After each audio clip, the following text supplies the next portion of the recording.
E aí, a gente, quando foi fazer o visto, porque é tudo muito... Os prazos são muito curtinhos, né, nesse processo. Quando você tem um aceite, aí você manda a documentação, vai fazer o visto. A gente foi pro consulado fechado, atendendo só exceções. A gente consegue marca e consegue o visto. Aí a vice-cônsul concede no visto uma permissão especial de entrada pra gente, porque era estudante. Que legal. Então, tudo muito tenso e tal. Aí vai passar na imigração. Tá tudo certo, tá tudo legal, não tem nada de errado. Mas ninguém nunca tinha feito, tinha liberado a entrada uma semana antes. Então o oficial da imigração não sabia nem o que ele fazia com aquele visto. Então a gente tá lá esperando, a gente chegou por Atlanta, então tinha que pegar a conexão ainda pra Orlando, né? E o oficial de imigração não sabia o que fazia com aqueles vistos lá. Aí ele chama o supervisor. E aí a gente tá tenso, tudo isso é tenso, né? Visto é tenso, entrada é tenso, né? A gente não sabe muito como é que vai acontecer. E aí, o oficial de imigração, não, explica pra ele, faz isso, faz aquilo, não sei o quê. Deu certo, viemos pra Orlando. Aí começa a maratona, né, Paulo? Quando você chega, você fica no hotel. Ficamos no hotel 2 semanas, procurando casa, carro. Por quê? Quando você chega, você tem que comprar celular, né? Você tem que ter um número de telefone. Você tem que ter um endereço, né? Porque se você não tiver endereço, você não faz nada aqui, né? Muita gente acha que, assim, o fato de estar legal ou com documento ou sem documento... Facilita ou dificulta? Muda tudo. Muda nada. Pode facilitar uma coisinha ou outra, mas não muda muita coisa, não. Se você não tem histórico... As dores são as mesmas, você precisa das mesmas coisas. Você precisa de um endereço, você precisa ter de um celular, você precisa comprar um carro, se você vai se locomover. Aqui em Orlando, tudo é longe, né? Não tem transporte público facilitado para muito lugar. Se você não compra um carro, tudo muito mais difícil. Sim. Então a gente tinha 2 semanas para comprar um carro e alugar uma casa. Em julho, gente, que as pessoas desses Estados Unidos inteiro resolveram mudar para Orlando, para Flórida, né? Então a gente chega num caos, tipo, a gente olhava uma casa hoje, amanhã a casa estava alugada. A gente olhava uma casa hoje, amanhã a casa estava alugada. Aí coisas que em fevereiro, quando a gente estava tomando a decisão, a gente olhou e custava 1.500, estava custando 1.800, 2.000 e não tinha vaga. E não tinha, isso aí.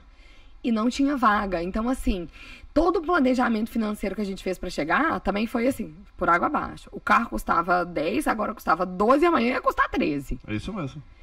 Então, aquilo foi dando uma ansiedade, um desespero no ser humano. E as crianças da escola, 2 semanas depois, já começava. Então, a gente conseguiu achar uma bendita de uma casa. Casa ou apartamento? Casa? Uma townhouse, né? Aquela casa geminadinha. A gente conseguiu achar uma townhouse do lado da escola. Nossa. Mas por quê? Porque eu já tava nessa. Eu tava dentro lá daquele sistema que olha as casas, que eu não lembro o nome agora. Tem Zillow, Realtor. Não esses públicos. MLS. Uma corretora. MLS. Isso, a corretora que tava ajudando a gente, colocou a gente no sistema. Então, antes dela me mandar as casas, o que eu fazia? Eu ficava lá olhando todo dia. O que entrava? Alguma coisa? O que entrava e no dia seguinte a gente olhar. Num domingo à noite... Não esqueço. Entrou uma casa, tipo, 00:01. Mandei a mensagem pra mulher na 8 da manhã no dia seguinte. Olha, eu quero visitar essa casa. Ela, mas a casa tá suja. Eu falei, não tem problema. Nós vamos lá visitar essa casa. A casa estava suja, não tinha limpo, não tinha entrado a equipe de limpeza ainda. Olhamos e falei, quero aplicar. Já dei a real. Somos estrangeiros, acabamos de chegar, não temos histórico, porque é isso. Todo mundo quer saber de histórico. Histórico, você chegou, você não tem histórico, né? Mas tenho aqui, sou estudante, contei toda a história pra ela, botei os documentos. Ela falou, ok. Quanto que era o aluguel? 2.100. 3 quartos, 2 quartos? 3 quartos. 2.100. E foi a gente achando, era muito mais do que a gente tinha planejado 1.500, porque era o que a gente tinha olhado de fato em fevereiro. Então aí, essa altura a gente falou, não, 1.800 é real. Não, 2.100, não dá.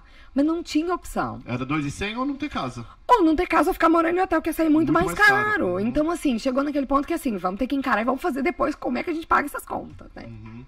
Então, consegui uma casa. Aí faz documentação e tudo pra colocar as crianças na escola.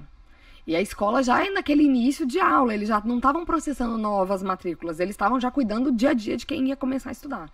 As meninas perderam um pouquinho de dia ali, porque eles não deram conta de processar.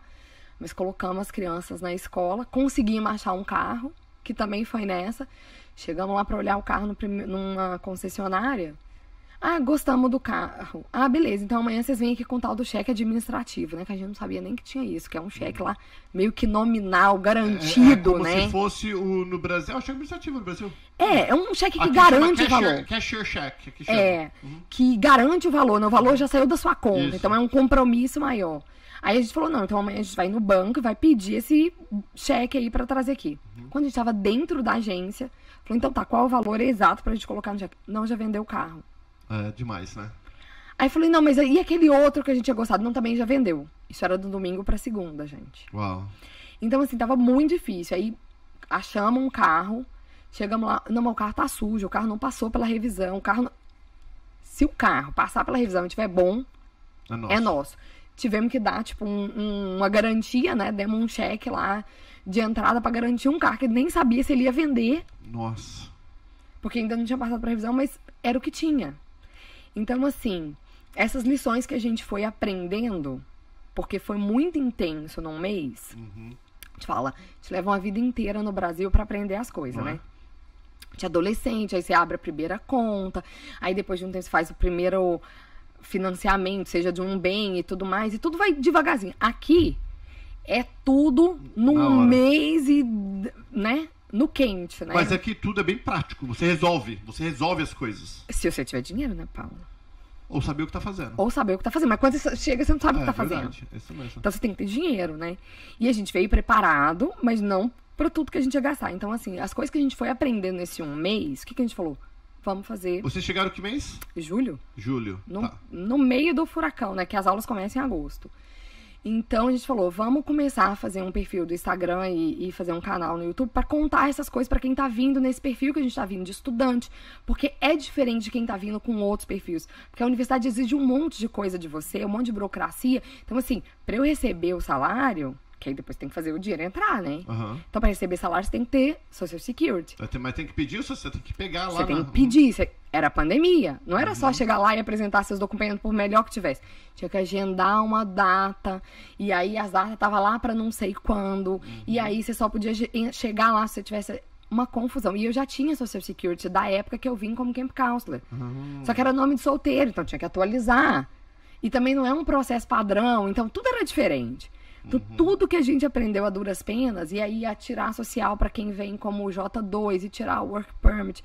E a gente fez tudo sozinho. Então a gente começou a tentar ensinar isso para as pessoas, para que as pessoas não se batam tanto quanto a gente se bateu. E olha que a gente acha que a gente nem se bateu tanto assim, porque a gente teve gente que ensinou pra gente, que ajudou a gente, né? Essa coisa de passar a corrente do bem, né? E o negócio do blog, por que eu falei que a gente planta e não sabe quando colhe?